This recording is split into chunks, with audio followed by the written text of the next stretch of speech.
Ici Philou en ligne. Et cette semaine, nous allons regarder un personnage de la Bible. Et oui, un personnage qui a vécu il y a longtemps. Il a même remplacé Moïse. Oui, Moïse, comme le chef d'Israël. Et aussi, on va regarder le roi de la jungle avec Skyler. Êtes-vous prêts? Moi, je le suis. Skyler est le lion. Salut, Skyler de retour pour te parler du roi de la jungle, le lion. Malgré son surnom, les lions ne vivent pas vraiment dans la jungle. Ils vivent dans des prairies et des savanes où l'on peut trouver de l'ombrage et beaucoup d'eau. Les lions africains les plus connus se trouvent surtout en Afrique subsaharienne, tandis que les lions asiatiques, qui sont une sous-espèce, vivent dans la forêt de Gir en Inde. Cependant, il n'en reste qu'une petite population. Les lions d'Afrique sont les plus sociaux de tous les grands félins et vivent en groupes appelés meutes. Ces groupes se composent généralement de 10 à 15 lions mâles, de femelles et de petits. Les mâles sont beaucoup plus grands que les femelles et ils ont leur fameuse crinière qui couvre leur tête, leur cou et s'étend sous leur ventre. Une bonne façon de deviner l'âge d'un mâle est de regarder la noirceur de sa crinière. Plus la crinière est sombre, plus le lion est âgé. Les mâles et les femelles travaillent ensemble pour le bien du groupe. Les femelles font 85 à 90% de la chasse, tandis que les mâles patrouillent le territoire et protègent leurs meutes des meutes rivales et des prédateurs. Les femelles chasseront pour se nourrir du crépuscule à l'aube plusieurs fois par semaine. La meute mangera ce qu'elle attrapera et se reposera jusqu'à ce qu'elles doivent recommencer à chasser. Cependant, elles n'hésiteront pas à prendre la proie d'un autre chasseur. Cela ne veut pas dire qu'ils ne sont pas d'excellents chasseurs. Ils ont de nombreuses caractéristiques physiques qui sont idéales pour la chasse. Les lions ont une excellente vue, 6 fois plus sensible à la lumière que celle des humains. C'est un avantage lorsqu'ils chassent la nuit. Ces chasseurs contrôlent bien leurs longues griffes rétractiles et peuvent atteindre 81 km/h sur de courtes distances et sauter jusqu'à 11 mètres de long. Cela fait d'eux des chasseurs hors pair. Bien qu'ils aient besoin de manger tous les jours, ils peuvent passer jusqu'à 4 jours sans boire d'eau. Ils chassent généralement des antilopes, des zèbres, des gnous et d'autres grands animaux. Pour pouvoir affronter ces grands animaux dangereux, les lions doivent être courageux et n'ont pas peur d'affronter un grand animal. As-tu déjà eu peur? Est-ce que quelque chose te semble parfois trop grand? Que fais-tu lorsque tu es confronté à des situations apparemment impossibles? Il y a des situations qui font parfois très peur. Le lion doit faire face à de grosses proies pour pouvoir manger. Bien que les proies puissent être effrayantes, ils sont courageux et les affrontent quand même. La Bible dit « Ne t'ai-je pas donné cet ordre? Fortifie-toi et prends courage. Ne t'effraie point et ne t'épouvante point, car l'Éternel ton Dieu est avec toi dans tout ce que tu entreprendras. » Cela signifie que quelle que soit la situation, tu peux être courageux. Et quand il est difficile d'être courageux, Jésus peut t'aider à être courageux. Tu as vu? Oui! Le lion a du courage lorsqu'il voit sa proie, qui peut être un éléphant, un rhinocéros et même une girafe. Oui, il va foncer. Oui, il fonce. Et on apprend que nous aussi, on doit avoir du courage. Philou a besoin du courage et toi aussi. Mais le courage qu'on a, c'est en Dieu qu'on peut le trouver. Le verset dit ceci dans Josué 1,9. Ça dit « Ne t'effraie point et ne t'épouvante point, car l'Éternel ton Dieu est avec toi dans tout ce que tu entreprendras. » Dans tout ce que tu vas faire, on peut demander à notre Papa dans le ciel et à Jésus de nous aider. Et il va le faire parce qu'il nous aime. Oui, tu es prêt pour l'histoire? C'est dans Josué, justement. La personne à qui on a dit ça, c'est Dieu qui l'a dit à Josué. On le regarde ensemble? Josué.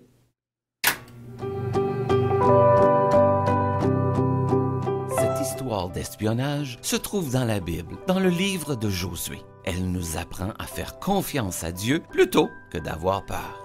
Dieu a dit à Moïse qu'il était temps pour les enfants d'Israël d'aller dans le beau pays qu'il avait promis à leurs ancêtres. « Choisissez 12 hommes pour espionner le pays, » dit Dieu.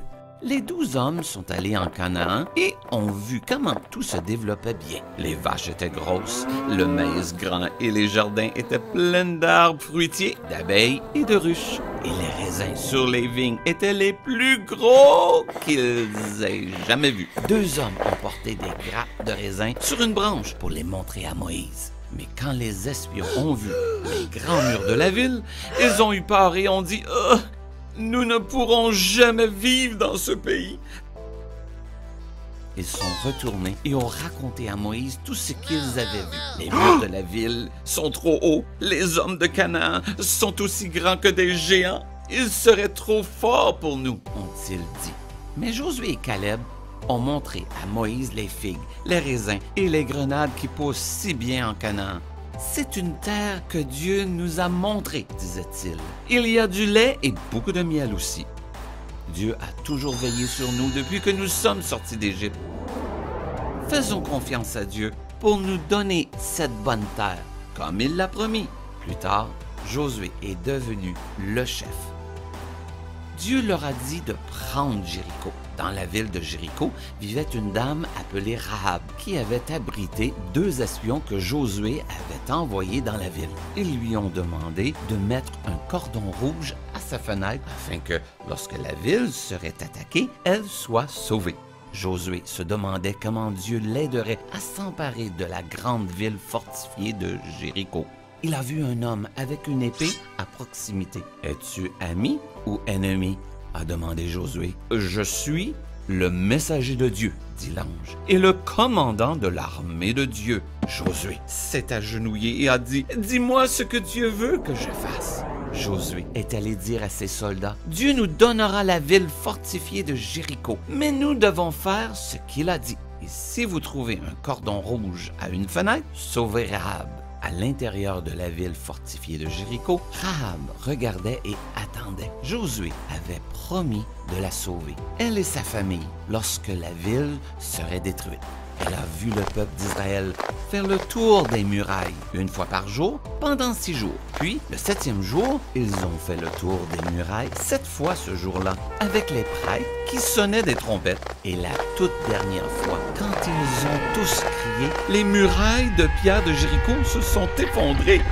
La ville était à eux, non pas par une forte armée qui se battait, mais par la puissance de Dieu. Rahab, cependant, fut sauvée.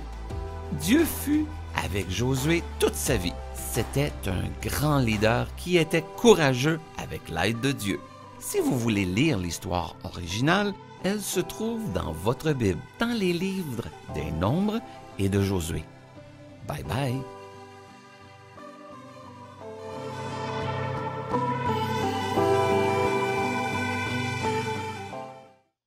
Peux-tu t'imaginer? Josué était un espion. Il est allé espionner un pays, le pays de Canaan. Et oui, lui, il n'était pas tout seul. Ils étaient 12.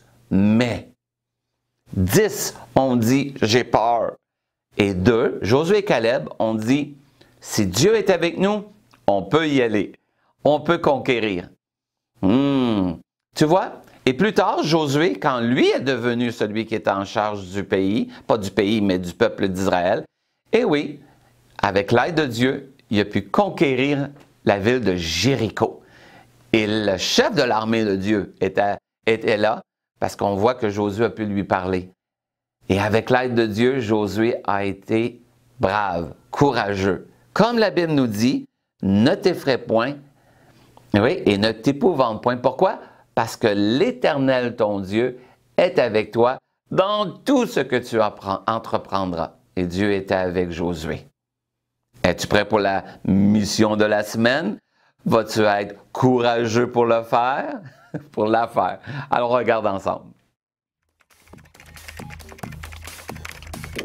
Avec tes parents, tu vas leur demander dans quelle situation tes parents ont eu besoin d'avoir du courage. Et après, tu vas parler avec eux comment ils ont réussi à passer au travers un temps difficile. Alors, c'est simple. 1, tu demandes à tes parents quand ils ont eu un temps difficile, ils ont eu besoin du courage. Et la deuxième, c'est comment ils ont réussi à passer un temps difficile. Et bien sûr, on prie pour remercier Dieu parce qu'il a aidé tes parents. Bonne mission! C'est pas compliqué. Tout simplement, au déjeuner ou pendant que tu dînes, tu prends une collation peut-être aussi. Tu parles à tes parents puis tu leur demandes « Papa, maman, y a-t-il un temps que toi, tu as eu besoin de courage? Papa, est-ce que toi, tu as peur des fois? » Et tu vas voir, ton papa et ta maman vont dire probablement comme Philou, oui. Mais la deuxième question, c'est quoi? Demande-leur comment ils ont réussi à surmonter leur peur. Comment ils ont été courageux. Et je ne serais pas surpris d'apprendre que Dieu était là pour les aider. Notre Papa dans le ciel est là pour nous aider. Il nous aime. Jésus est là. Et c'est pour ça, ne t'effraie point, ne t'épouvante point, car l'Éternel, ton Dieu, est avec toi dans tout ce que tu entreprendras, comme il a été avec Josué. Une des manières comme moi, Philou, lorsque j'ai peur, je chante. Alors tu peux chanter toi aussi, et tu vas voir qu'au travers de toutes les situations, on peut faire confiance à Dieu. Alors, ici Philou en ligne qui te dit, sois courageux avec l'aide de Dieu et de Jésus. Shalom!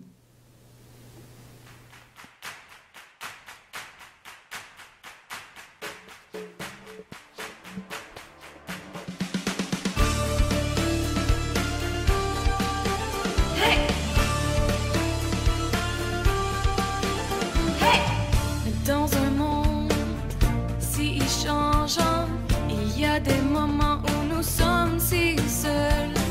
Mais dans ce monde, Dieu est avec nous. Il est dans nos vies partout où nous allons. Et nous n'aurons pas peur, car Dieu est avec nous tout le temps. Nous resterons fermes et forts. Et voici notre chant. En tout temps, Dieu est fidèle. Oui, en tout, notre Dieu est vrai. Il n'échoue pas, ne change jamais, étant debout ou bien à terre. Dieu avec nous en tout. Hey! Dans un monde si changeant, il y a des moments où nous sommes si seuls. Mais dans ce monde, Dieu est avec nous. Il est dans nos vies partout où nous allons. Et nous n'aurons pas peur, car Dieu est avec nous tout le temps. Nous resterons fermes et forts. Et voici notre chant. En tout temps, Dieu est fidèle. Oui, en tout, notre Dieu est vrai.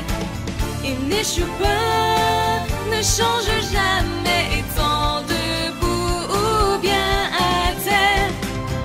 En tout temps, Dieu est fidèle. Oui, en tout, notre Dieu est vrai. Il n'échoue pas, ne change jamais.